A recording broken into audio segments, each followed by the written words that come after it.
энергию, электроэнергию, мы будем думать о приеме людей и в зимний период в том числе. К следующему зимнему периоду, я так думаю, что мы к этому стандарту и подойдем.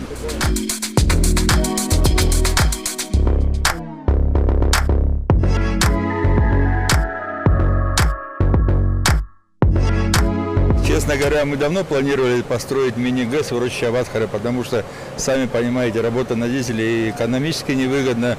Ну, мы боялись больше всего, конечно, форс-мажорных обстоятельств, потому что могли потратить деньги, а ничего не получить, не получить те результаты, которые мы хотели. Но в этом году мы решили попробовать. Ну, вроде у нас это получилось.